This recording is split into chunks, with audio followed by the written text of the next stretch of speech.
admit that you got my ESP messages about matching and wearing sheer black over-the-top outfits. You can just admit it. Tell the world. Yeah. Actually, you were the inspiration for my outfit, so... Are you kidding me? Oh, no, I'm 100% serious. One time you wore this shirt with the sheer sleeves. Roman's wearing a black top with sheer black sleeves, and it looks very cute on her. Thank you. And so when I was getting dressed today, I remembered that, and so I wore a black shirt with sheer sleeves. And then we show up to recording, and we were in the same outfit, just different fonts. The funny thing is, the exact sheer top you're wearing, I also own because you brought it when you came to visit me, and I went, I want that. Day by day, we are merging into one person. Oh, absolutely. I'm surprised it hasn't become more obvious sooner. Or maybe everyone is just sitting there like... I think it's pretty obvious. We're just redundant. Hi, I'm Rowan Hall. I'm a redundancy of Tracy Harrison. Hi, I'm Tracy Harrison. I'm a Control-C, Control-V of Rowan Hall. She really said, hold on, I'm in IT. Yeah. Of course it chooses right now to start raining. Are you kidding me? If you hear a little bit of rain, it's ambiance. The funny thing about saying I'm a redundancy of you is you're a twin. So you already have genetics shared with someone, and I just came along and went, no genetic link, only vibes. Only vibes. The amount of times I tell people they're my twin, or that we're twinning, and they're like, you can't do that. You have one. That is not as much fun. Oh, also... This is Willing and Fable, the podcast that brings you original retellings and in-depth research on the history, mystery, and mythology that makes the world so fascinating. Every week, we research a topic from history or mythology, and then we write an original story to go along with that topic. So if you, dear listener, would like to support our podcast, consider sharing your favorite listener legend with us. You can find us on social media at Willing and Fable, or you can email us at willingandfable@gmail.com. There are tons of other ways to support the show. Tweet at us, Instagram at us, leave a 5-star review, tell your significant human or cat or dog how great we are. Or you can feast upon a meal fit for kings with a goblet in your hand and a friend by your side. Or you can just order takeout and chill with your friends online. It works just as well. No matter what, we're glad you're hanging out with us today. Takeout meals fit for kings. All of them. Always. I think constantly. Any takeout meal I get would have been a feast for kings. So I'm not just being lazy. I'm living large. So before we dive into the episode, we wanted to share with you all a small business that I found on TikTok and then promptly fell in love with. Lady Castle Store is a small business run by Sharon, a 24-year-old from Venezuela, now living in Illinois. She started her business because she's always been passionate about creating handmade art. She recently fell in love with crafting handmade polymer clay earrings. And while starting a business is super hard, she talked to us about how she just can't imagine her life not doing it anymore.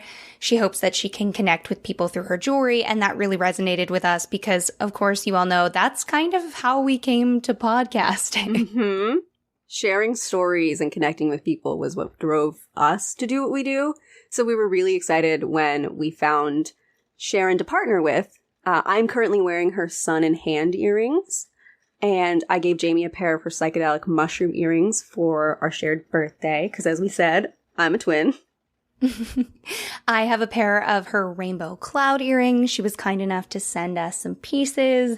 And basically, Tracy wears her work, I don't know, every day, all the time. All the time. I listen, I love a dramatic earring. This is where Rowan and I differ and become one whole human together, is because I love a big statement earring, and Rowan's like the queen of a good statement necklace. Oh, that's true. I never thought about that.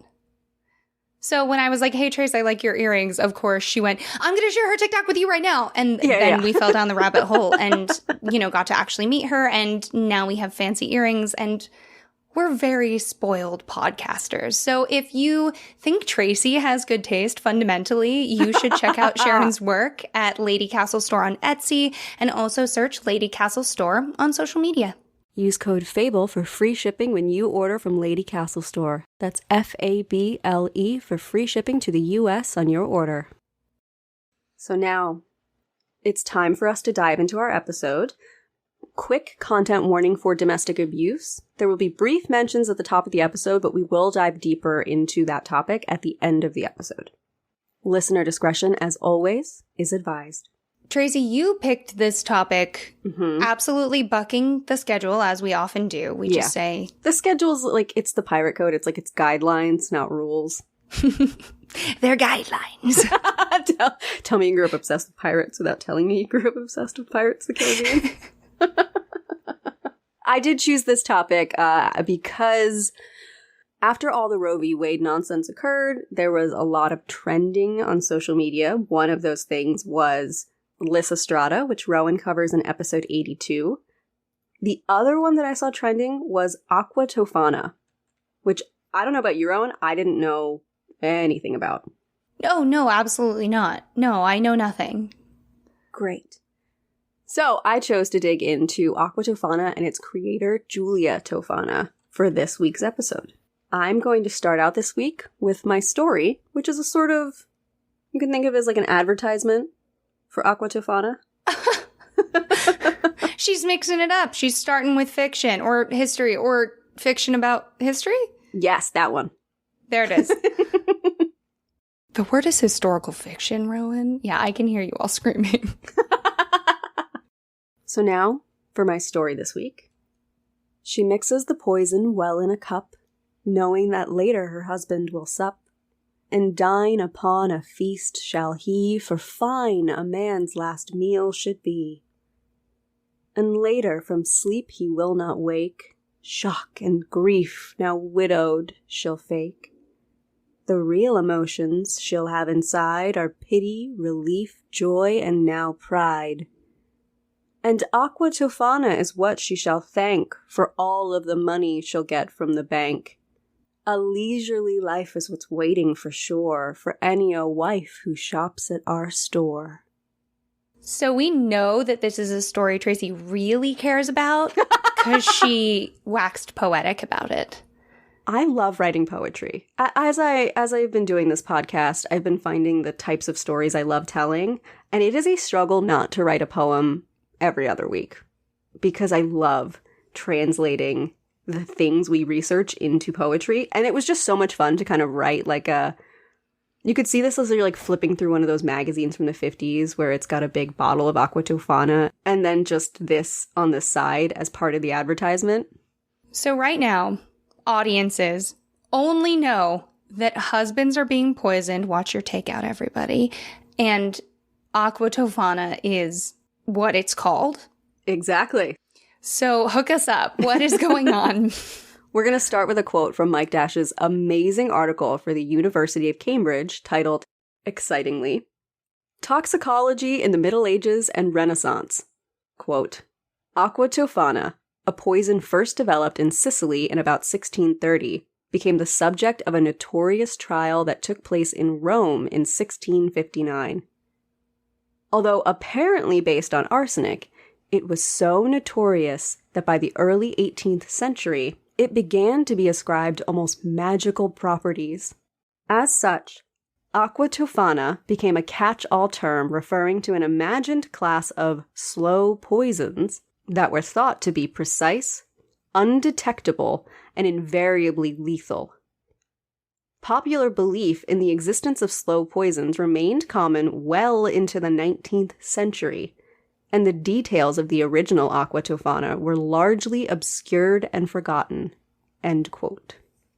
Okay, so here's where we're at.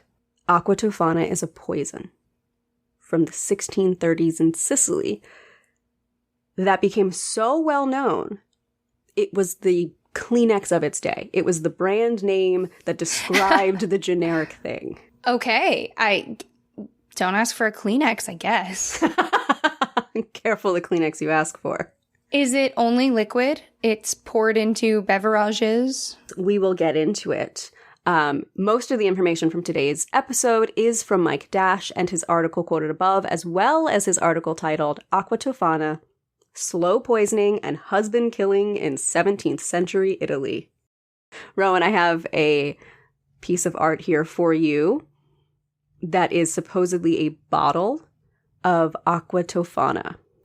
It looks like this is printed from an etching, maybe, but it's that classic type of picture ad where there's entirely too much going on.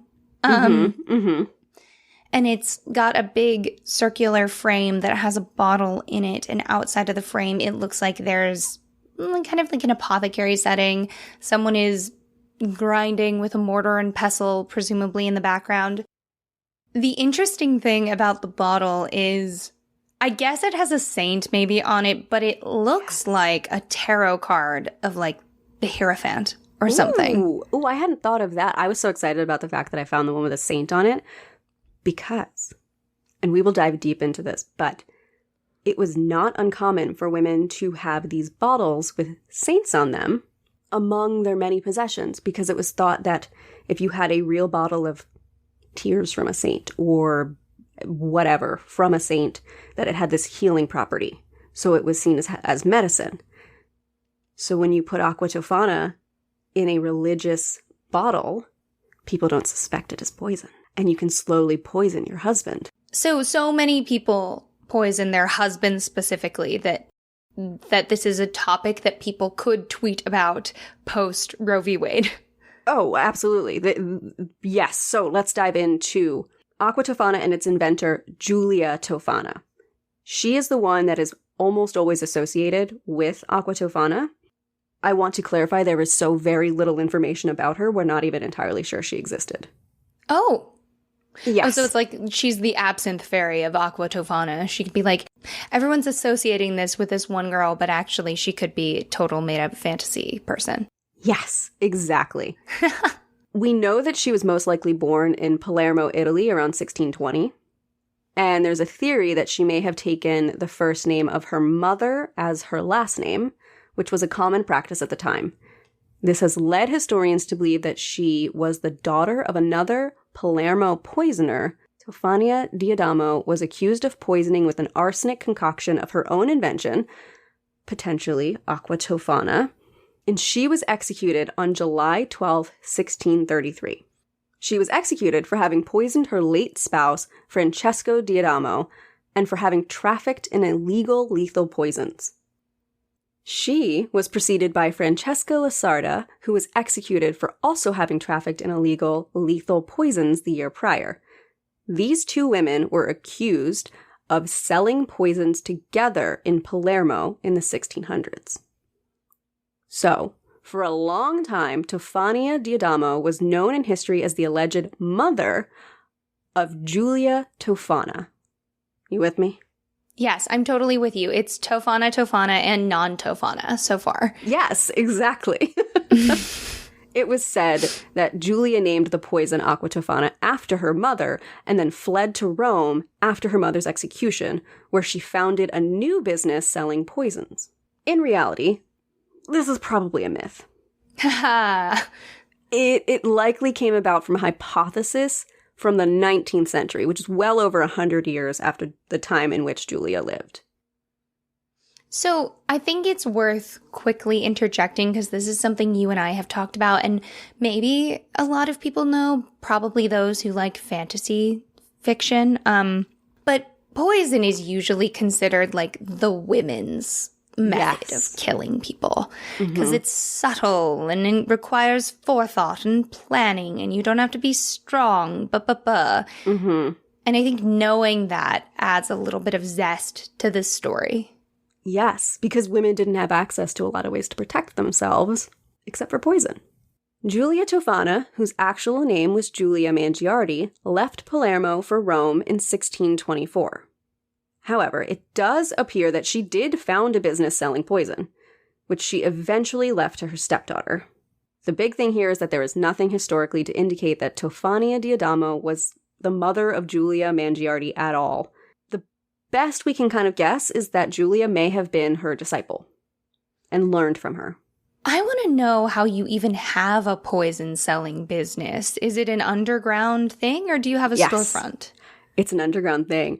Don't you worry, we will get into the logistics of it. Oh, okay, cool. So I have another picture here, which is an image of a young wife murdering her old husband with poison so she can marry her younger lover.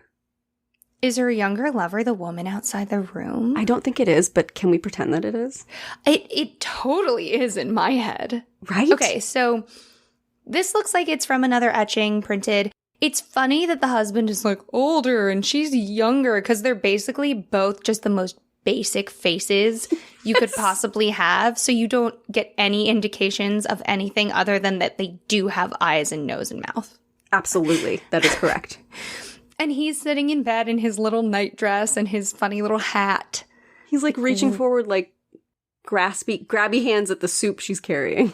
Yes, wife/mommy, please give me my soup. And she's walking in. She maybe looks pleased. I don't know. It's a stretch again with the detail. But just outside the open door, there's a maid, presumably, or a woman, I think a maid, who is kind of looking in the room from afar. And so everyone who's listening needs to know in their heart of hearts that she's poisoning her husband to be with the maid. Yes. So she can be a widow and be in her house, and then the maid keeps working there. Yeah. That's how this goes. Yeah, that's the headcanon. It's canon. Who's gonna stop us? Yeah, you know what? I want someone to come out and be like, no, I was there, actually. And I was in this etching with no face. In the 17th century in Rome, women were given very little opportunity to advance themselves in their lives. They had to marry a man in order to achieve any sort of security or power. And if they didn't wed, they had the option of sex work, but little else to secure an income. Perhaps they had work as a maid, a laundress, or another occupation that might get them by, but it would not afford them any station in society. However, as you mentioned, Rowan, if they became widows, they would get to keep their money and their maid lover and their power without the nuisance of a husband. Yes, I would have made such a good widow in 17th century Rome, let me tell you. You would have been thriving. Absolutely. So for many women, this option was the most attractive, and luckily for them, 17th century Rome had a flourishing criminal, magical underworld that provided the services to make this possible. Criminal, magical underworld? I put that in quotes because that was directly quoted from the article. Criminal, magical underworld. The article from Mike Dash. Yes. Mike Dash. I love it. Incredible. He really came through for this episode. So I just do want to quickly add, for legal reasons and tax purposes, that Tracy and I do not approve of poisoning your husband to become a widow. We do not approve of poisoning your husband to become a widow unless he's an abusive husband from the 17th century. So this underground criminal magical underworld was found in other large European cities and was made up of alchemists, apothecaries, and experts in black magic. In reality, these experts didn't so much as dabble in the dark arts as they did solve problems that doctors or priests of the time could or would not solve, such as providing abortions. This network was meant to be a way to help women in dangerous, painful, or otherwise unsafe situations. Do we have any way of knowing how deadly hiring one of these people could be? Like, if they're getting illegal abortions, is it something that you would likely survive, do we think? Or is it just like, It depends on the timing. It depends on who's helping you and what method they're using. It's not safe, but it was the same way we talk about how you think of all the witch recipes as like eye of newt and toe of frog, and how those were just names for plants or names for ingredients that the people in that group knew. It's kind of like this. This was a network of people who were there to protect each other in the ways that they knew how. Sometimes those ways were more effective than others, depending on the time and the place. Right. So these illicit services are where Aqua Tofana comes in, and in fact flourished. This poison became so well known that Mozart, upon his death a full century later, declared he'd been done in by Aqua Tofana, stating, "I am sure that I have been poisoned. I cannot rid myself of this idea. Someone has given me Aqua Tofana and calculated the precise time of my death." End quote. All right, buddy. Yeah. And what this shows is that the belief in Aqua Tofana was such that they thought you could quietly dose someone and calculate when they will die undetected from your poisoning. Oh my god, that is so witchcrafty, like burn the witches. Mm-hmm. The reality is Mozart probably died of either syphilis or rheumatic fever, or honestly, even from eating an undercooked pork chop. We're not sure. But Mozart truly believed on his deathbed and announced that he thought it was this silent killer, Aqua Tofana. It was probably a pork chop, but... Aqua Tofana was credited with what amounted to supernatural powers, and it was blamed for hundreds, if not thousands, of agonizing deaths. Shockingly, men didn't like this newfound power that women held. One of the few constants in the various portraits and events of this time is the depiction of Julia Tofana and all of her gang as hags and their female customers as faithless Jezebels. It's in writings. It's in images. It's all over the place. Seriously? Absolutely. Oh my god, yes, proud hag. Right? Proud Jezebel. The only way that this could have happened is if the women poisoning were they're just old hags. They're just old hags who couldn't get a husband. And the women who were buying the stuff were just these little Jezebels. They were being naughty. They're killing their husbands so they can go and fritter about with other men. Or the maid. No one's... do you think that they were like, ah, yes, these Jezebels are killing their husbands so they can go be queer women?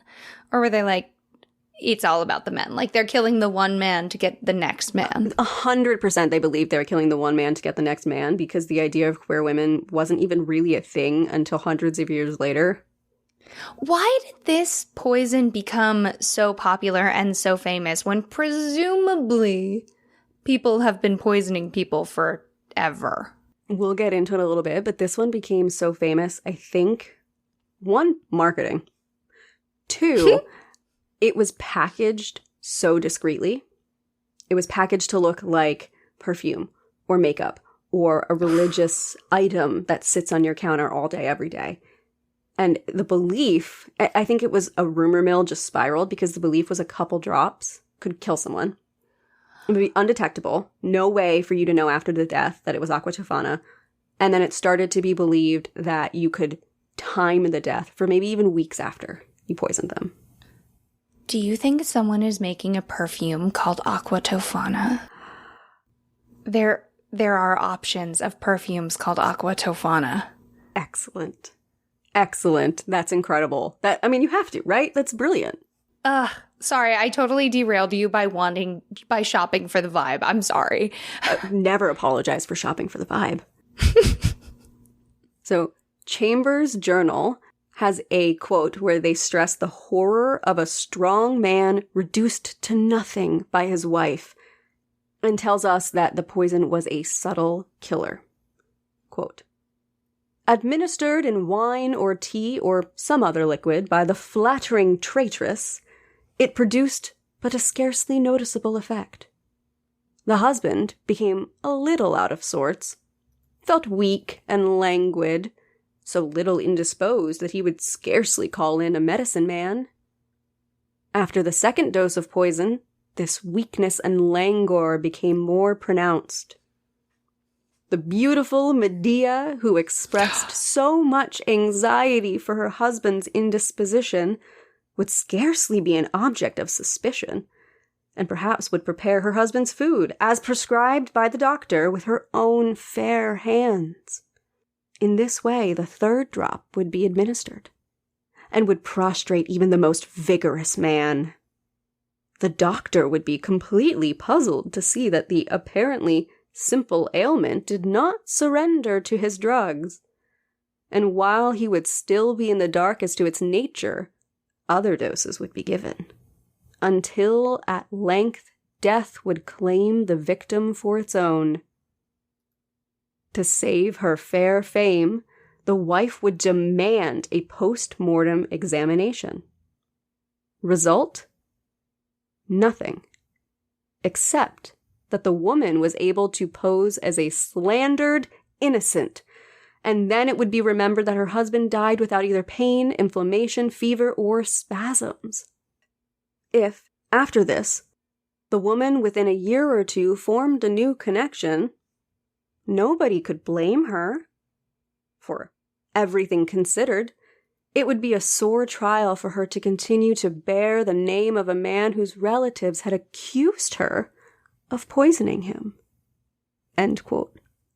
Oh, it was so good. I love that quote. I had to add the whole block in because so delicious. It's funny. It made me think of The Sixth Sense. Walk me through this journey. I know, but you know the scene where the young girl passed away and she shows Haley Joel Osment that she was poisoned by her mother. And you get this whole... Yes. I mean, is it a one-to-one? No, but that's how I imagined it. But just the beautiful Medea. Beautiful Medea. The flattering traitress. With her own fair hands. Her own fair hands prepared the meal just as the doctor ordered. She's just looking after him. And she's the one who asked for the autopsy. And you found nothing. I just want to poison you, ooh-woo. You can have a little poisoning as a treat. Men were so scared of this. And I think that's also part of why it became so popular, is men were terrified. Good. Yes, that's why I covered this topic. Sorry, y'all. She caught me in a mood. She wrote this episode in a mood. All right. Mike Dash describes the two key benefits of Aqua Tofana's slow-acting nature. Firstly, that it made the symptoms produced in its victims resemble those of advancing disease. And secondly, and this one is no small matter in deeply religious Italy, it not only gave a dying husband time to put his affairs in order, but also ensured that he was able to repent his sins. Since that in turn was thought to guarantee his entry into heaven, his killer didn't need to feel much grief over the fate of his eternal soul. Wow! Yeah. They're really just pulling everything into this. They're just basically what I love about this whole story is that men are freaking out because they're like, women are able to poison us and they have no guilt about it. And they're so blinded to the reality of why women would want to do that. Of maybe that they're playing a part in the circumstances that made women want to do this so often. Just don't be worthy of poisoning. Problem solved. Oh no, but the problem isn't them, Rowan. The problem is the murdering traitoress with her fair hands, the little Medea. It's all her. We haven't even really touched on it yet, but you rightly pointed out, the horrible economic circumstances and the way that these women don't have any options, but also, if the men are imagining this woman getting scooped up and married and she's being taken care of and she never wants for anything and she's blissfully happy and then she still poisons her husband, they're really missing something, because if you are blissfully happy in your marriage, even if society is not really doing it for you, you're still not going to poison your husband. There's something else going on. How are the men to know, Rowan? She seemed so happy. She was so quiet and obedient and did everything he said.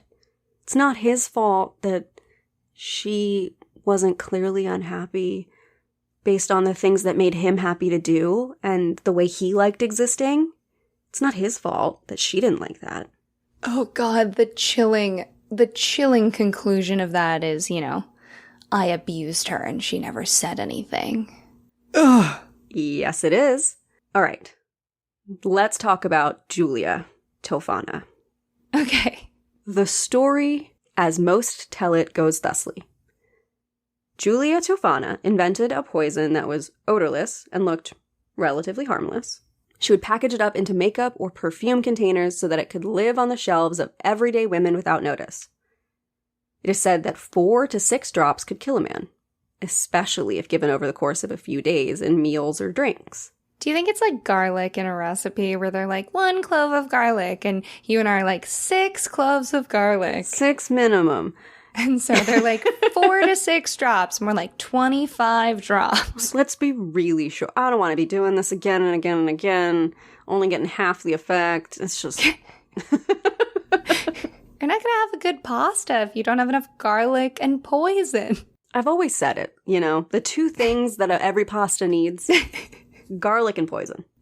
The principal ingredient of Aqua Tofana was arsenic.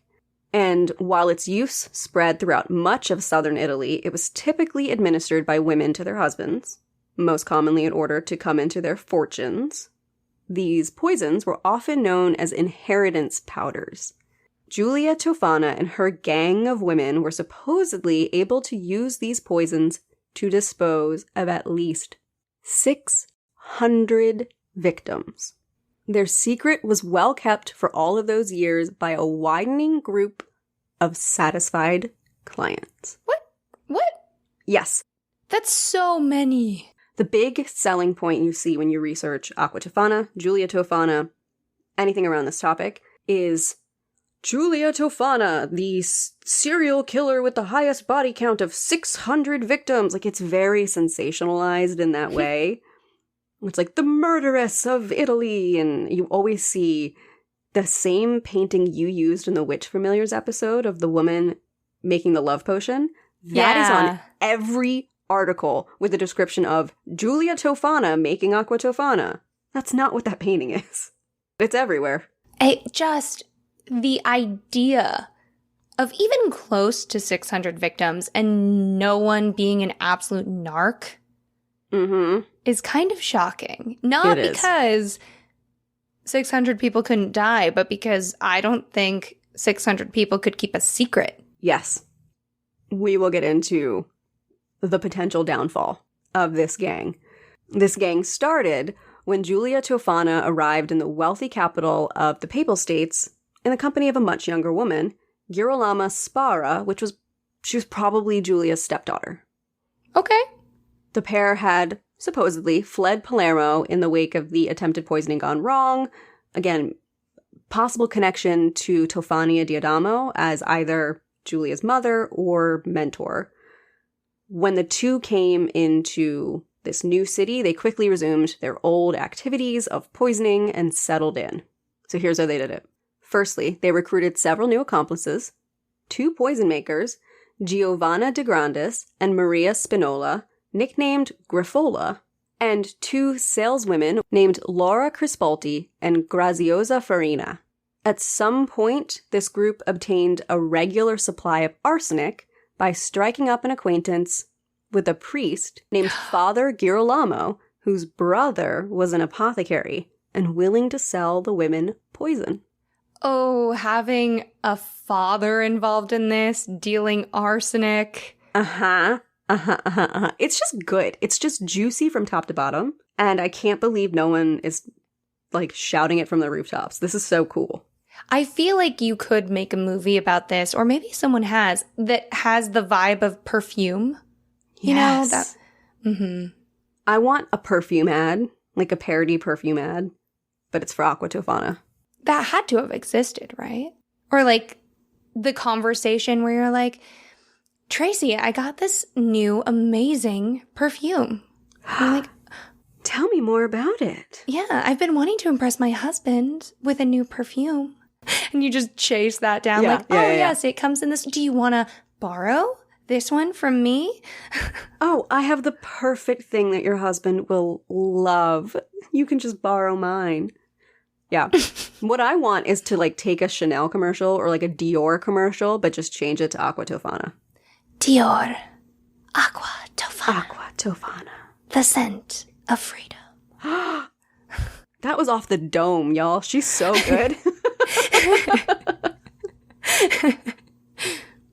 Mike Dash, our boy, our man, states that it was this gang of 6 who made and sold Aqua Tofana in Rome during the 1650s.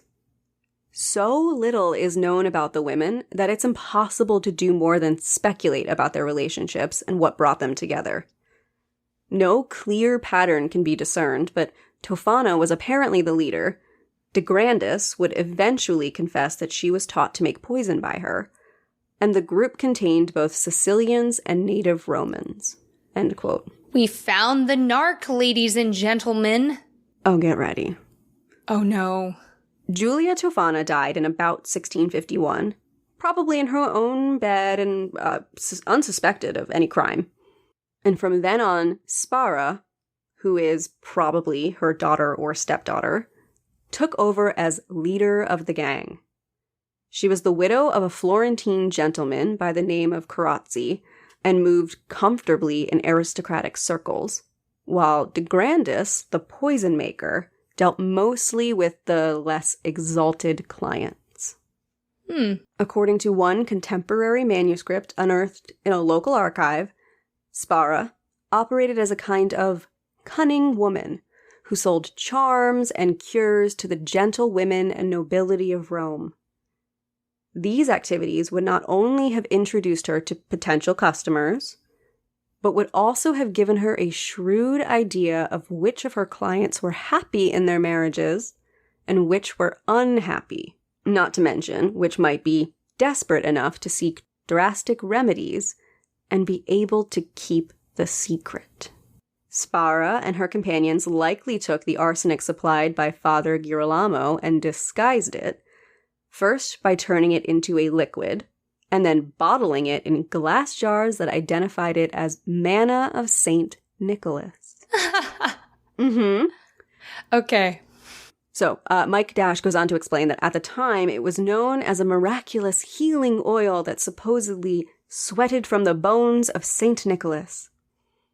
Liquids purporting to have been collected at the saints' tombs were commonly available, often in elaborately decorated bottles, and the manna's celebrated sanctity and its reputation as a cure-all rendered it unlikely that any holy bottle would attract suspicion or be subjected to minute inspection. We also know, at least the historian Adamolo tells us, that while Spara's chief motive was money, she sometimes did supply her poison free to poor women in desperate situations, out of pity or because she was angered by the abuse their wretched husbands meted out to them. End quote. There are several problems with these versions of events. One is that there are 2 wildly different versions of Julia Tofana's life story. The first has her flourishing in Sicily as early as the 1630s, while the other has her still alive in prison a full century later. Okay, but that makes me wonder, who was telling the first story and who invented the second story to combat it? Because in one story, she's happy and healthy, and in the next story, she's suffering in prison. Yes. Somehow, she's supposed to have operated in Palermo, and in Naples, and in Rome, and is variously said to have been the inventor of the poison that bears her name, or she was merely just an inheritor. Not to mention that there isn't any certainty when it comes to the ingredients of the elixir at all. Most accounts agree that Aqua Tofana was based on arsenic, but some state that it also contained toadflax, Spanish fly, in extract of snapdragon, a solution of pennywort known as Aqua Cymbalaria, and even madman's spittle. Yummy. Yum, yum, yum. Drink it up. So, Rowan, we're not even sure how Julia Tofana died. One source says she died of natural causes in 1651, as I mentioned earlier, while another says that she found sanctuary in a convent and lived there for many years, continuing to make her poison and dispensing it via a network of nuns and clerics. She and Julie Dobny can just hang out in their convent that they apparently retired to. I had the same thought. Because they hated men. Yeah. When you hate men, you poison them, you sword fight them, and then you go and you retire amongst a bunch of other ladies. It's a good pitch. It is. There are other descriptions that say she was captured, tortured, and executed, though they differ as to whether her death occurred in 1659 or 1709 or 1730. In one especially detailed account, Tofana was dragged bodily from her sanctuary and strangled, after which, quote, her body was thrown at night into the area of the convent from which she had been taken, end quote. But, Rowan, the biggest question facing historians when it comes to Aqua Tofana is this. Did the poison itself even exist? Oh. Mm-hmm. Are you kidding me? Nope, I led you on a whole journey to bring you here. You're good. You got me good. Oh, you. So pretty much every account of Aqua Tofana stresses its unmatched potency, both the strength and certainty of the poison and its devilish elusiveness. However, these traits are almost impossible to replicate today. The elixir was supposed to be one of the slow poisons, much feared in the 17th century, which were so gradual in their operation as to make the victim appear to die slowly of natural causes. Yet the known poisons of that period lacked the qualities ascribed to the Tofana poison. They were less reliable, more readily detected, and produced far more violent symptoms than Aqua Tofana was generally reported to do. Salomene Marino concludes that it was Tufania Diadamo who first created the poison known as Aqua Tofana, and that it was named after her and not Julia Tofana. His sources say that she sold it in the Sicilian capital with the assistance of an accomplice, Francesca Lasarda. Sicily was at that time a part of the Spanish Empire, and it was the Spanish viceroy, Ferdinando Afán de Ribera, who seems to have taken most of the credit for bringing the pair to justice. His personal involvement in the case led to the peculiarly horrible manner of Diadamo's death. This was done by a form of drawing and quartering that was apparently excruciating even by the normal standards of this punishment. Why is it always like this? Every time. We covered the Salem witches, and I'm actually listening to a podcast that's breaking it down day by day. But wow. It's always like make women scary, kill women, look who is the biggest, baddest boy. Exactly. It's always put women in a position where they're forced to find a way to grasp at any scrap of power. And the second you perceive them as doing that, crush them. And having a story that allows you to do it without actually really having to do all that much at all is so handy. It is. Like, of course, there are so many accounts of Julia Tofana in all these different years, because then someone can come along and be like, I killed Julia Tofana. I killed Julia Tofana. Like Spartacus in reverse. God. If you get nothing from this episode, know that Julia Tofana is reverse Spartacus. I was telling someone about our podcast the other day. We were chatting for a while, and I was like, well, in our podcast, all roads lead to capitalism, and eventually everything is appropriated and turned into Christianity. Like, why is that always the case? I don't know. It's patriarchy, capitalism, Christianity.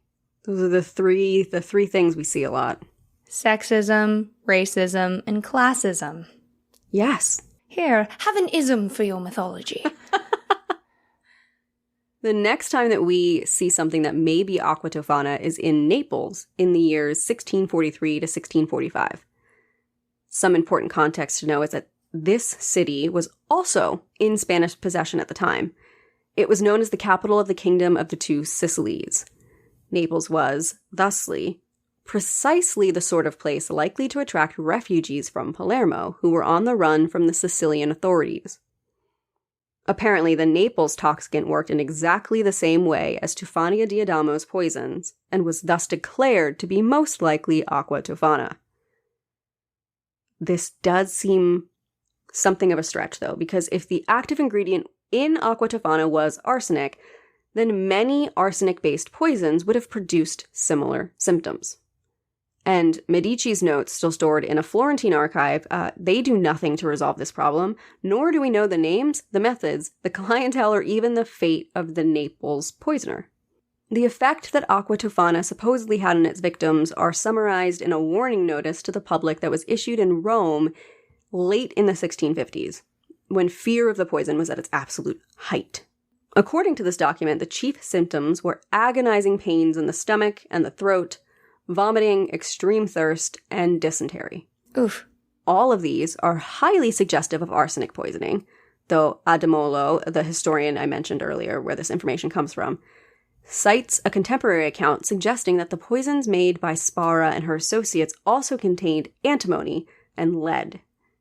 An entry in a famous diary of the time mentions a fourth possible ingredient, solamato, which is a highly toxic contemporary treatment for venereal diseases, more usually known today as mercuric chloride. Oh. So that's where there's this weird thing of, did it really exist because it was so unique? And it grew to these supernatural proportions where it could do all these different things.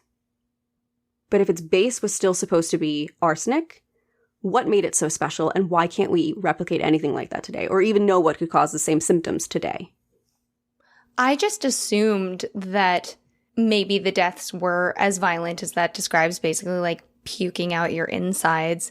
And it's described as being more subtle because you can blame that on any of a number of things, especially when medicine is so lackluster. And that the only reason they couldn't detect it was because medicine was so lackluster. Like, not that it would be so indetectable that we'd even have trouble with it today. Right. Also, mercuric chloride is mercury and chlorine fundamentally. And the fact that this is a time when people thought that was a legitimate treatment for venereal disease and had to suffer through that. We've talked about that a couple times on this podcast. But like, if that's a treatment for disease, it doesn't surprise me that if this did exist, the effects of arsenic would not be viewed as being quite as dramatic as we see them now.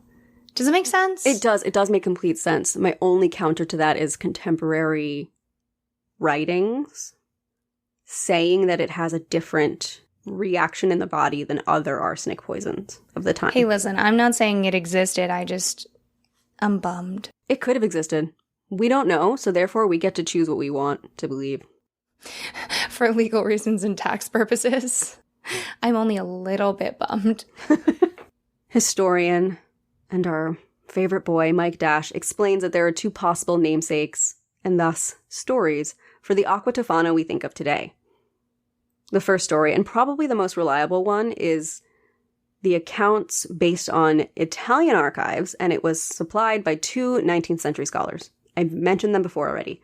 Alessandro Adamolo, who published the results of his research in a short booklet, and Salvatore Salomene Marino. Together, their research places Tofana firmly in the early 17th century Sicily, and explain that she was only one of a group of poisoners and wise women who collectively sold death throughout half of Italy for the better part of 30 years. In this case, the poison was likely named after Giulia Tofana and her group of accomplices. The second rival version of events can be sketched by drawing together material that first appeared in French and German in the first half of the 18th century. These events take place about a full century after the previous theory. These accounts describe a woman with the name of Tofana, who was active in the first years of the 18th century and lived in a Naples prison as late as 1730. These accounts also contain a description of the execution on July 12, 1633. This was the execution of a prisoner named Teofania di Adamo. Remember, the woman potentially Giulia Tofana's mother or mentor. While there are a few accounts of this 18th century Tofana, Mike Dash digs into all of them in his article on Aqua Tofana and concludes that, quote, "It is surely permissible to suggest that whoever the mysterious prisoner of 1730 was, she may have been nicknamed after her infamous predecessor, or even appropriated Tofana's name in order to benefit from the notoriety. After all, the poisoner's numerous visitors must at least have provided her with distraction. More probably, they paid handsomely to hear her story." Right, and she could have turned that around to better treatment and bribes in prison. Mm-hmm. All this, Mike thinks, allows for two conclusions. The first is that we can place the historical Julia Tofana in Rome of 1640 and 1650. The second is that the notoriety of the Naples poisoners tells us a good deal about the lasting impressions that the real Tofana made in early modern Europe. Her name, it's clear, became synonymous with poison. Not merely in Italy, but well outside of its boundaries. All right, so this person is maybe real, mostly myth. Fine. This poison is maybe real, mostly myth. Yeah. I think there's grains of truth to all of it. I do think Julia Tofana existed, and I think she was a poisoner. I love the idea of a full century later, another woman just taking the name because it was this famous poisoner's name. Yeah, that's useful. I love that. And I think that's why we get conflicting accounts. People probably took on her name as a sort of homage to the work they were doing and the person who created it. Right. Especially if you're an underground seller. Having that notoriety, something people can whisper about and pass along very easily. Mm-hmm. Oh, and we should throw this out there. We do keep using the word myth in a way we don't really use it. In this case, the modern version of the word myth, meaning falsehood. Mm-hmm. Usually we don't use it that way. And in fact, myths, as this podcast kind of is filled with stories, do not mean the same thing as falsehood at all. Worth clarifying because, oh boy, are the myths, falsehoods around this story rampant. They're all over the place. It's so hard to discern what really happened. Which leads me into the next part of this story, which is how did these women get caught? There are 3 theories as to what happened to end the terrifying reign of the group of poisoners. The first theory suggests that Spara, Julia Tofana's stepdaughter, and her associates became dangerously overconfident and greedy. They allowed their clients to commit so many murders and in so short an amount of time that the rate of deaths was obvious to everybody. Supposedly, even Pope Alexander VII noted that there was an unusually high number of young widows walking around. The second theory comes from Cardinal Pallavicini, who was one of Pope Alexander VII's cardinals. He writes that the first hint of scandal emerged from the confessional. One of Spara's clients admitted to her priest that she had plotted to kill her husband. After a hurried consultation resulted in an offer of immunity, the entire story soon spilled out. Ugh. Snitches get stitches. I know. Snitches get stitches. Come on. Just let them do their thing. I want to say that though this account deserves careful consideration, not only was Pallavicini a senior member of this city's government, but he was also personally involved in the interrogations of the members of Spara's group, and as such was in the perfect position to set down a reliable summary of the gang's downfall. However, he may also have had an interest in stopping the hags and Jezebels hunting in the city. So while his contemporary accounts are important to note, because they are contemporary accounts, it's also important to note that he might have been very biased in his pursuits. I imagine it's a little bit of A, a little bit of B. Rowan, there is nonetheless a third version of the unveiling of the poisoners. Roman chronicles and court records suggest that the gang was exposed not by the activities of Spara's aristocratic contacts, but by the low-class clients whom she left to Giovanna de Grandis. De Grandis, in this telling, was the weak link in the operation. She had come to the attention of the authorities and had been detained on no fewer than 3 occasions. Her luck ran out with the 4th. This time, she was caught with a sample of her poison on her, and although she claimed it was simply a potion intended to remove unwanted marks from clients' faces, her captors suspected otherwise and intended to play a bit of a long con. Dash explains that the police, realizing de Grandis could not be working alone, released her.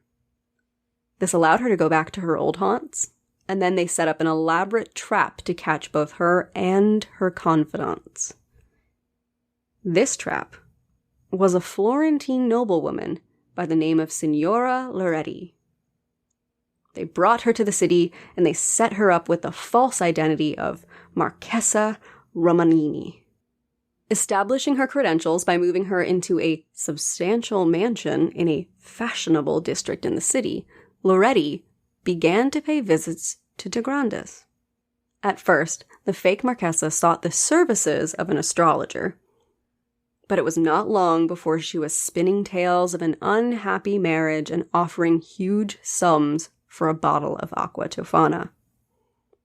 An appointment was agreed, and as soon as the exchange was made, 2 officers and a notary stepped out from behind a curtain, which feels a little theatrical to me. Yeah, 100%. The liquid in the bottle was handed to Loretti and was tested on a number of stray animals, swiftly killed them, and the whole gang was rounded up and brought to trial. Oh. The result was the scandalous court case whose written remnants Adamolo discovered during his searches of Rome's archives in the 18th century. The main members of the gang were rapidly convicted, and although the details of the sentencing are missing from the record, we know that on July 6th, 1659, Spara herself, De Grandes, Maria Spinola, Laura Crispolti, and Graziosa Farina were all hanged in the Campo di Forini in the presence of an unusually large crowd. Ooh. Notably, though, Pope Alexander VII ensured that many noblemen's names were left out of the trial, and conspicuously, the priest that assisted the women was never mentioned. Also important to note that at least some of the evidence was extracted using torture, making it very dangerous to accept what was said at face value. Yeah, we're getting a lot of that crowd mentality. What is the word for it, Trace? Oh, mass hysteria. Yeah, we're getting a lot of that mass hysteria. Torture out information. Is it really true? Everyone's getting more and more terrified. Finding evidence where no evidence could possibly exist. Mm-hmm. Absolutely. Again, because people were so scared of this. There's even an account of Giulia Tofana being arrested, which again, it's also believed she passed away peacefully in her sleep or died 100 years later in a prison. Mm-hmm. So this account is, if anyone, the person who took on the original Giulia Tofana's name. They tortured her until she confessed to poisoning over 600 men between 1633 and 1651. It's possible that the real number was even higher. In July of 1659, Giulia Tofana was executed along with her daughter and 3 employees. Again, this is all very muddied because that execution was just described earlier without her there. There are so many documents that contradict each other. And as I also mentioned, these websites love to really drag you into the article, really get you hooked by describing her as the most prolific serial killer of all time. Of course. So I want to be clear, it is not 100% certain that Giulia Tofana existed, led a ring of poisoners, or even knew how to make poison. I have a tasty little treat here for you. This is a 19th century artist's impression of the Aqua Tofana gang, all depicted notably as hags. Oh, of course, yeah. And they're drawn that way, too. Mm-hmm. Same classic style. We're looking at an etching. It's a bunch of women gathered around a round table, dark room, singular light source above them. They have vials and, long spoons for mixing and a mortar and pestle and all these different items that show that they're making poison. And then one woman is like holding something up to the light and really inspecting it. And the way that they're drawn has exaggerated features, and they look more wrinkly and they're going to start cackling and going full Witches of Macbeth at any moment. It has very strong double toil and trouble energy. It really does. And it's supposed to. Okay. So here's where listener discretion comes in, because we're going to shift the topic to one about domestic abuse. The idea that a bunch of women in history got together and began poisoning bad men or abusive husbands leads many of us, kind of including you and me, to be like, yeah, go get him, girl. This is an interesting story. But obviously the reality is, and what we're going to talk about now, is that these women suffered greatly at the hands of their husbands, who treated them horribly with no repercussions. These women were responding to an unbearable situation, and this might have been the only way they felt that they could leave or even survive. Yeah, I would say that, we get to be like, hell yeah, girl, because we're talking about 17th century. It seems so far in the past. Is Right. it even real? It kind of allows people to rally around this almost fictionalization of what that would look like. That seems equally more empowering and equally more menacing. In the same way we're getting these like bubble, toilet trouble witch images, there's the alternate of like, yes, queen, like all of that you can only do because of when and where and how this is presented. Yes, it makes it feel a little bit safer to approach the topic because when it's so far in the past, they feel it's like the idea of the less dead. It's so far gone that you can interchange them with fictional people and it has the same impact on our day-to-day lives. Yeah, and people become more fictionalized the further we get from them in history. Absolutely. So let's talk about what some people may experience today, because abuse is not a thing of the past and it still happens very often. We're going to start with a few statistics. According to the National Coalition Against Domestic Violence, on average, nearly 20 people per minute are physically abused by an intimate partner in the United States. During 1 year, this equates to more than 10 million men and women. Today, I want to focus on psychological abuse, which can be much more difficult to spot or even realize is happening, but can be equally as dangerous as physical abuse alone. The NCADVA describes psychological abuse thusly. Psychological abuse involves trauma to the victim caused by verbal abuse, acts, threats of acts, or coercive tactics. Perpetrators use psychological abuse to control, terrorize, and denigrate their victims. It frequently occurs prior to or concurrently with physical or sexual abuse." End quote. Victims of psychological abuse often experience depression, post-traumatic stress disorder, suicidal ideation, low self-esteem, and difficulty trusting others. According to the paper titled Emotional Abuse in Intimate Relationships, The Role of Gender and Age by Dr. Gunnar Karakurt and Kristen E. Silver, there was a study done in 2012 that looked at rates of emotional abuse, sexual coercion, and stalking or obsessive behavior in heterosexual couples. This study found that rates for emotional abuse were high, averaging around 80%. They also found that 40% of women and 32% of men reported expressive aggression, such as name-calling, and 41% of women and 43% of men reported coercive control, isolation tactics, or threats of harm. Furthermore, new finding from the National Intimate Partner and Sexual Violence Survey found that approximately half of Americans reported experiencing lifetime emotional abuse by a partner. I want to emphasize that study is from 2012 and was very heteronormative. And I say post-pandemic, meaning post the early pandemic when everyone was really staying home. Yeah, lockdown. There are a lot more studies that are starting to look at how abuse increased during that time. Absolutely. Because isolation either fuels or allows that behavior to continue and escalate. And it's really scary how slowly it can happen. Yeah, you and I have talked about that a lot. I think, yeah. How would you put that? Like, in trying to frame that to someone who hasn't been in on our conversations. That is such a good transition to the next thing that I have written down, which is what to look for. Yeah. I love accidentally giving you transitions. So not all victims realize they're suffering from abuse when it's happening or even afterwards, after it's over. Abuse is not one size fits all. It can be very difficult to spot, and this is especially true to what Dr. Kirk Honda of Psychology in Seattle, a fantastic YouTube channel and podcast, describes as the shift in normal. So this is what you and I talked about, how things slowly become worse and worse and worse over time. This is when something you would once be shocked by or really upset about becomes normal or even good. So this was the best example I could throw together. Let's say person one accidentally burns their hand while cooking and they spill something. Person two might say something like, "Oh, great job, idiot. You're always so clumsy. Like, I don't even know why you think you can be a chef." And then, like, just laughs and walks away. Person 1 is standing there feeling relieved because they were afraid that person 2 was going to scream at them in anger or try to start a fight.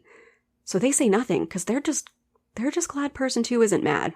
And the insult doesn't even register to me. And I hope many people out there, I would be furious if someone spoke to me that way and tried to imply I couldn't pursue a dream job because I burned my hand once while cooking. But in this scenario, person 1 is so used to being screamed at and they've shifted their normalcy to insults. It very likely doesn't start out with insults. Maybe just frustration. But things gradually get worse and worse over time, and the baseline for normal drastically shifts from what started out in the beginning to where it is at the end. I would say a similar example, but that kind of moves in a different direction. Mm-hmm. The example is, person 1, incredibly jealous behavior. Mm-hmm. Person 2, maybe they go in with having been in therapy with enough knowledge armed to say okay, your jealousy is something I have to deal with, but it's not my responsibility. Yes. And then it manifests as jealousy only with partners that are opposite sex. Let's say it's a heterosexual couple. You can't see people of the opposite sex.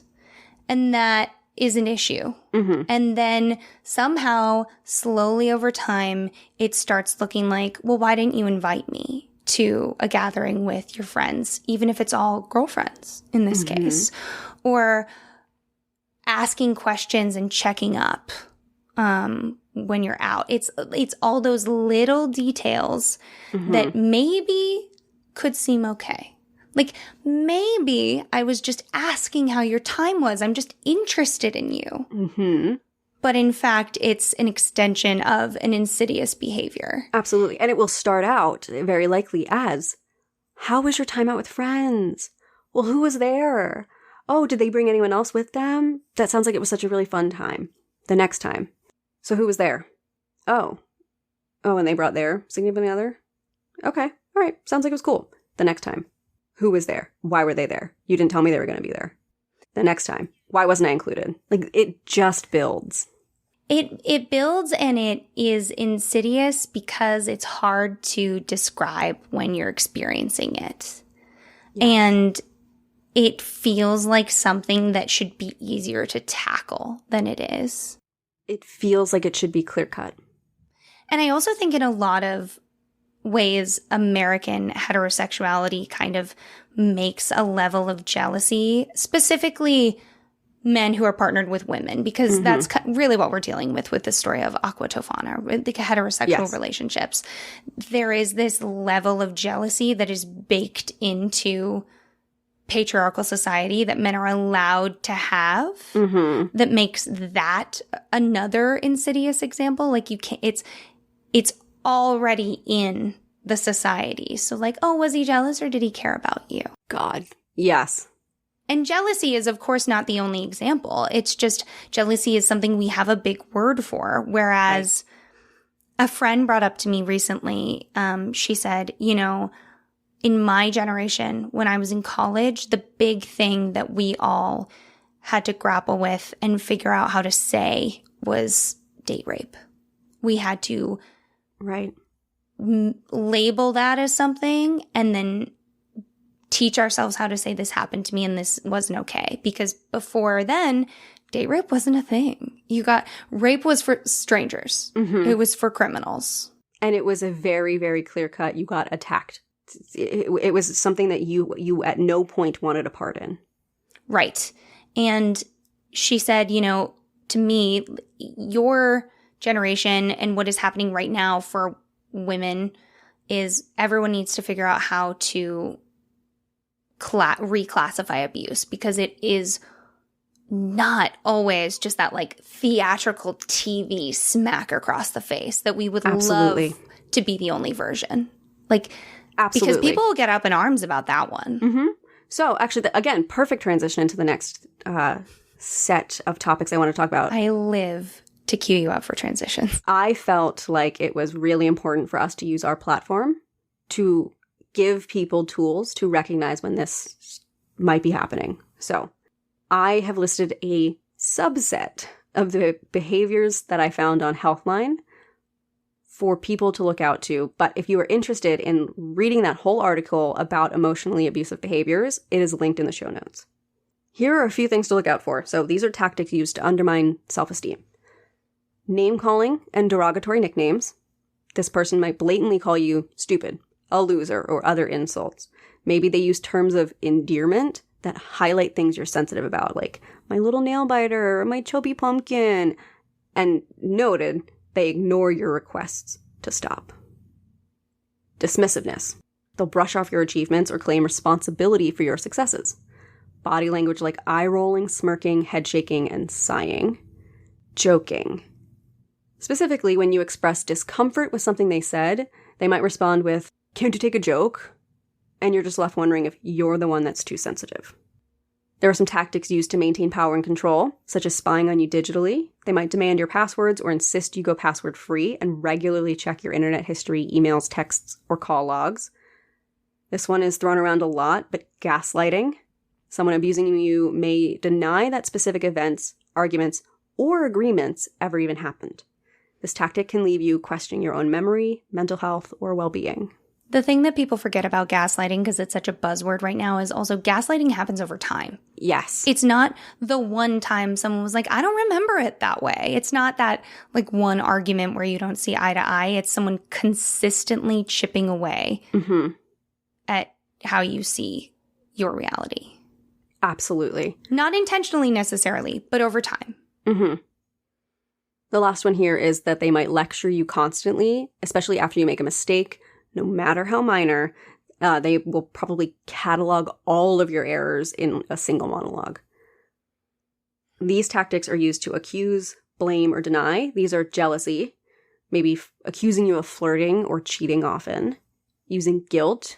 They might try to guilt trip you into doing something by saying things like, "You owe me this," or "Look at all I've done for you." Denying the abuse. When you express concerns about their behavior, they might deny it, seemingly bewildered at the very thought. They may even suggest you're the one with the anger and control issues, or that they say they only get angry because you're such a difficult person to deal with. This last category is tactics used to isolate or neglect. They might withhold affection. They won't touch you or even hold your hand or pat you on the shoulder, especially if they know this is something you're seeking. Shutting down communication. They might wave you off, change the subject, or even ignore any attempts to contact them. And disputing your feelings. So no matter what feeling or emotion you express, they might insist you shouldn't feel that way. For example, they might say, "You shouldn't be angry over that," or "What have you got to feel sad about?" So again, all of these are a small subsection of the full article, but I really wanted to include those here because I've seen these patterns of behavior before. And a single one here and there on their own, it might just be a poor communication style, but to see them layered together, please recognize that that's not healthy. And that's something that you should look into. Yeah, I mean, it's worth saying Tracy fully put this episode together because of what's been going on in my own life. And we talked about it a lot. And I have kept having these moments recently where my reactions to normal things that people do were based on behaviors that were abusive. So, like, I have a friend who likes to frame his compliments in a really joking way. And it's actually a very charming thing to do. And whenever he would do that to me, I'd be like, "Oh, I'm so sorry. Like, I get it. Like, you don't like that. I'm so sorry." And he had to be like, "No, I'm complimenting you. And the joke is just for flavor. Like, I'm not secretly telling you I don't like something." Right. The joke was a way to get you to accept the compliment, not a way to communicate an underlying frustration. Right. Or, you know, there's all of these little elements that if I in my life, and actually did, like, try to pin down, I couldn't figure it out. And it was very difficult for me for a long period of time to know, like, in my gut, this isn't right, and not be able to articulate it or intellectualize it. That was very hard for me. That is something that I want. I want words for things. Yes. To be able to justify it. And when it is insidious and not consistent, when you have the good and the bad, when you have someone reading your text messages, which is a big bad, but then at the same time you have equally good things, or you have jealousy that some people will frame as a good thing. When you have all these little parts and pieces that don't add up in the way movies make it seem, it's really hard to deal with. It's really hard. And there's a level of guilt too, because maybe you love this person, but you're also hurt by this person. And how do you reconcile that? The other thing that I didn't understand either is that not every behavior that someone does that is abusive is them sitting around and like the Grinch smiling and like absolutely putting their hands together and going, I'm going to do this evil thing. Very often it is behavior that is baked into a goal that is not keeping your best interests at heart. Right. So they might be undermining your self-confidence without even really understanding that they're doing it. Because also deep down, they might feel insecure. A lot. Again, I can't recommend Psychology in Seattle, the podcast and the YouTube channel, Dr. Kirk Honda. The amount of empathy that man has for everyone and the way that he'll dive into what I would perceive as just a really toxic behavior and say, well, no one wants to be this horrible person. People have a reason they're reacting the way they're reacting and diving into it. And that's true. It also makes it very hard if you're on the receiving end, if you understand the why behind a behavior, to not coincide that with justifying the behavior. Yeah, that's actually a really good point. Because, I want my monsters under the bed to look like monsters under the bed. I want them to advertise it in neon letters. Like, tell me. But that's not what it looks like. And the hardest thing in my kind of recent history is never landing on a consistent version of what was true. Yeah. Constantly having the truth be up for grabs for who could prove it first or louder, or right, who was willing to fight for what the version of the truth was. God, that's so frustrating. Yeah, it's I think a lot of people experience that in a lot of different ways, especially with mental health things. You know, you and I use the term like unreliable narrator a lot. Yes. And that is a great place for that form of undermining to start, because everyone has a version of reality that is colored by how they think and feel about it. But if you start there and then you slowly work to changing the facts, then it's already done. It's I don't want to say it's easy, but looking back, it seems like it was. Right. So yeah, we have a podcast and we're 89 episodes in, and I wish so badly that I had ever heard a podcast mention it casually. I don't understand how I existed on the internet for so long as a woman who is at least trying to be very engaged in feminism and research, both of those things, and never occurred to me. I just also I really want to thank you for giving me the space to explore this topic. And I know it's a very difficult thing for you to dive into, but the fact that you were so determined to use our platform to help other people not experience the things that you experienced is so goddamn brave. And I'm so proud of you and grateful for it. Oh, thanks. Trace was there the whole time. You know, you make it easy. It's important to me because trying to tell people like the past in a story doesn't sound as ugly as it felt at the time. And it doesn't encompass, it feels like they're words that are too mundane to encompass the lasting effect. Yes. Like I constantly want the way that I feel about it and the way that I continue to behave about it to be as mundane as it sounds. Right. And that's just not how it is. So I think that when you presented this, and like you really spearheaded this, but we kind of landed on this really great solution almost of saying, elevating the things that I would have called mundane to the height that they actually are. Yes.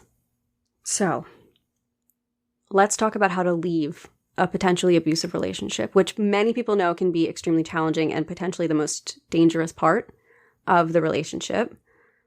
This is because the abusive partner may utilize any number of the following barriers to prevent the victim from leaving: isolation, their children, physical harm, threats, financial control, loss of housing, removal of resources or information, immigration status, the racism, transphobia, homophobia, and discrimination against queer couples in the courts, religion, culture, family pressures, hope in the possibility of change, or even shame. Healthline states that, quote, leaving an abusive relationship often proves more challenging if you're married, have children, or have shared assets. If that's your situation, a good next step involves seeking legal assistance. A domestic violence advocate or mental health care professional can also help you develop an exit plan to leave the relationship safely. End quote. Someone gave me really great advice that I didn't end up needing to utilize, but the idea is that for any of a number of difficult situations you could be in that involve just domestic life, you might not need to use the physical things that a shelter offers, but a lot of shelters keep information readily available for someone who calls and just asks for sources, a list of lawyers, guidance on how to get information about you out of someone's hands, like basically a library of useful tools. And that never occurred to me. Yeah. Never occurred to me. Yeah, because when you think of abuse hotlines or shelters, it's usually just one singular thing. At least that we think of. At least that's what I thought of. I wouldn't have thought of calling just to get help on what to do next, because it feels like if you're calling for help, you need to take all that you can. Right. And the same goes for suicide hotlines, mental health hotlines, all of those resources that are available for people who need help to varying degrees. I would say don't assume that you need to be at the furthest degree you can imagine to utilize those resources. Absolutely.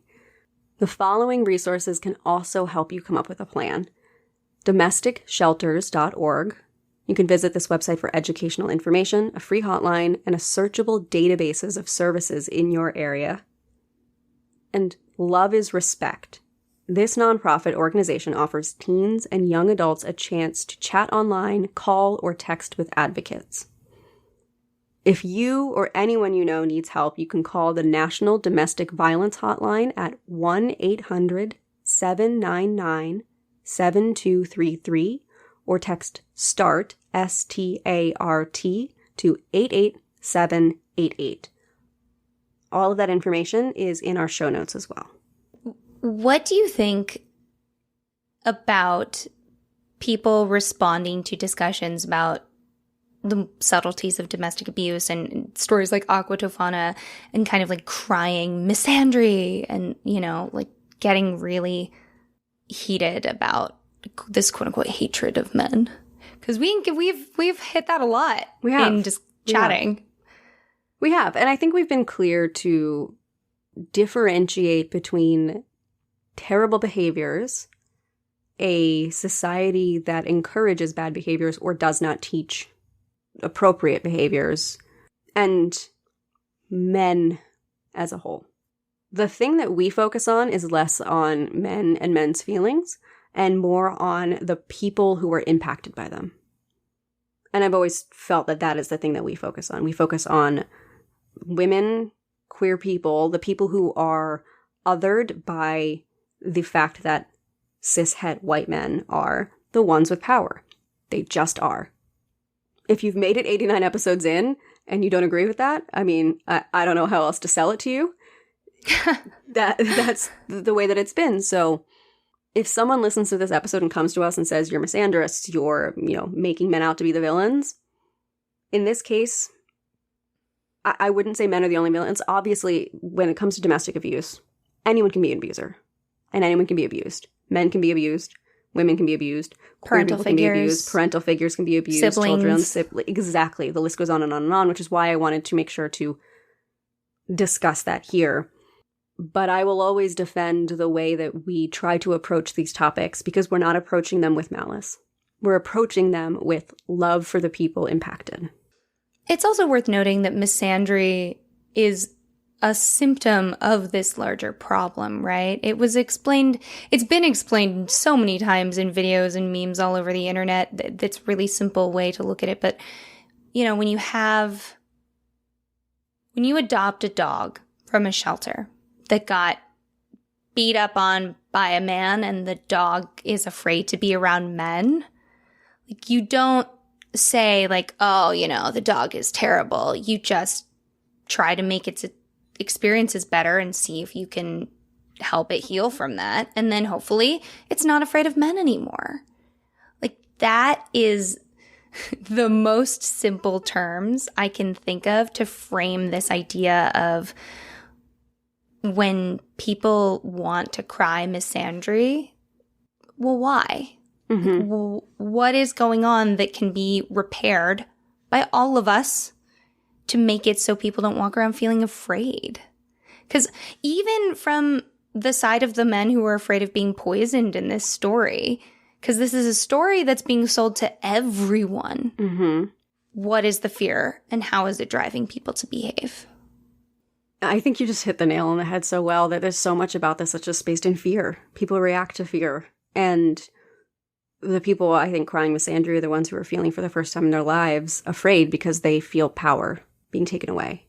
And for the first time in much of history, it's not coming back. In this story, men felt that their power was being taken away, and so they crushed the poisoners. In the witch trials, men felt their power was being taken away, and so you burn the witches. Here, consequences are being felt. And that is scary. But that's why it's important to educate and to know how to create a space where people aren't afraid. And by that I mean the people who, cishet white men, I think you need to educate yourselves. And I think if you're listening to this now and you're still with us, thank you for being the kind of person who is taking the time to listen. And it's important to put that into action. Yeah. And by that same token, if you're in a bad situation, and it doesn't even have to be domestic abuse. If that doesn't resonate, but you're sitting here I'm in a bad situation, fear of leaving is very insidious. It's difficult. Mm-hmm. And sometimes it grows the more you think about it. And it's really tough to have, every time you touch it, something to have it seem bigger and badder. That's really hard. Yeah. And I want to say, don't let fear stop you, but that's not realistic. That's right. It's just not. But this idea, this story is so sensational. These poisoners, this society, everything about it is big.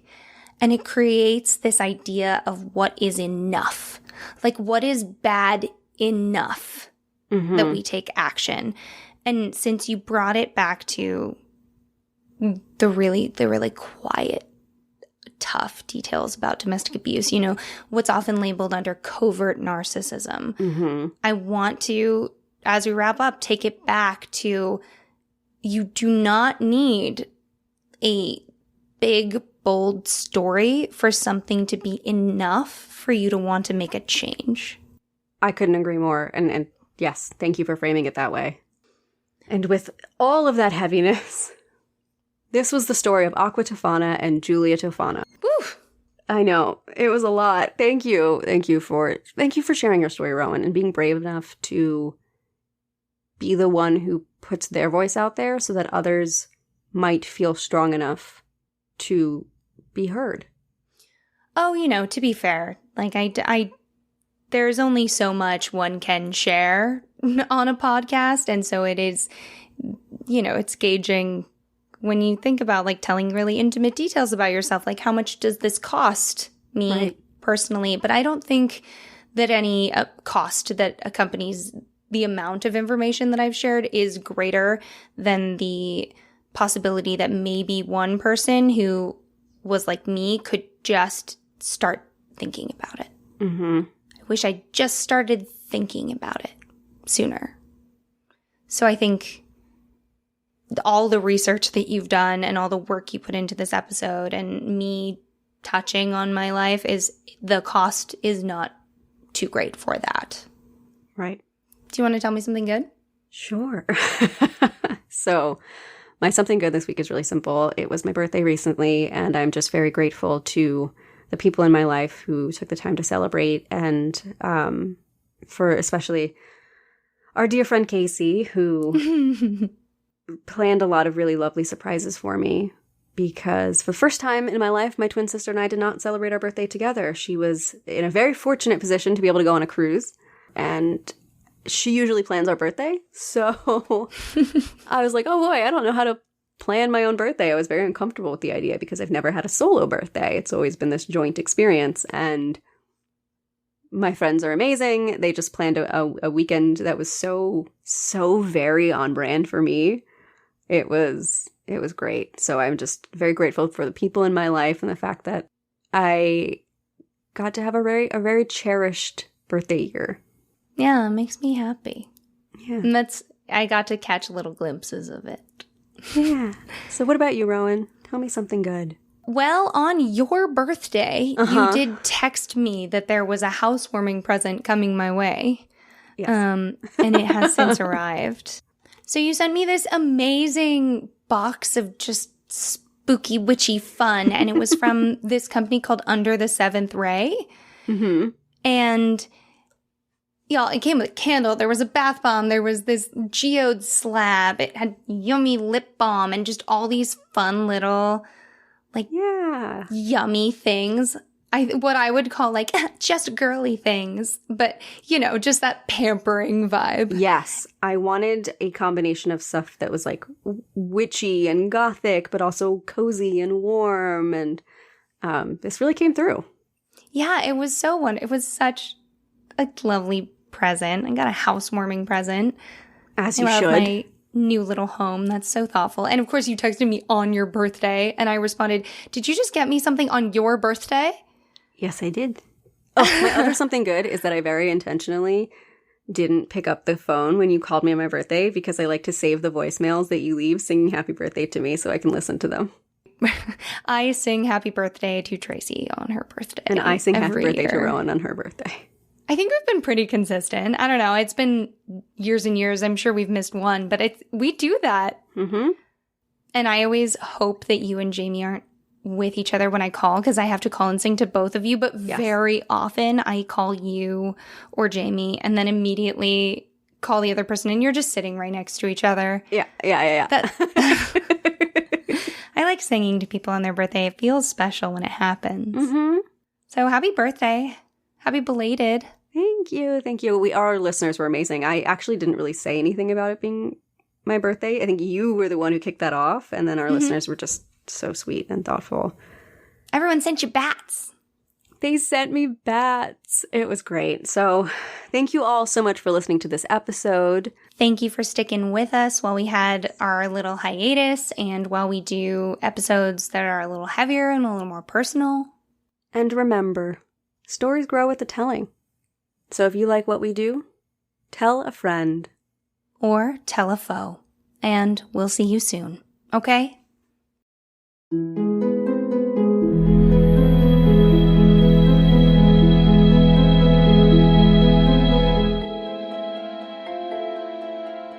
Thank you so much for joining us for the Willing and Fable podcast.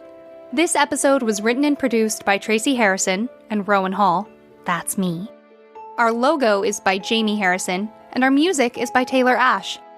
If you ever want to watch or read what we're reading, head over to willingandfable.com for our show notes and custom merch, or find us at Willing and Fable on Instagram, Twitter, and TikTok to join the discussion. We hope you'll rate, review, and subscribe to our podcast using your favorite listening source. And check out Willie and Fable on Patreon, where we have more than a few surprises for you, including custom artwork, stories, and access to our secret Discord channel. And of course, join us next time for another round of original retellings and in-depth research on the history, mystery, and mythology that makes the world so fascinating.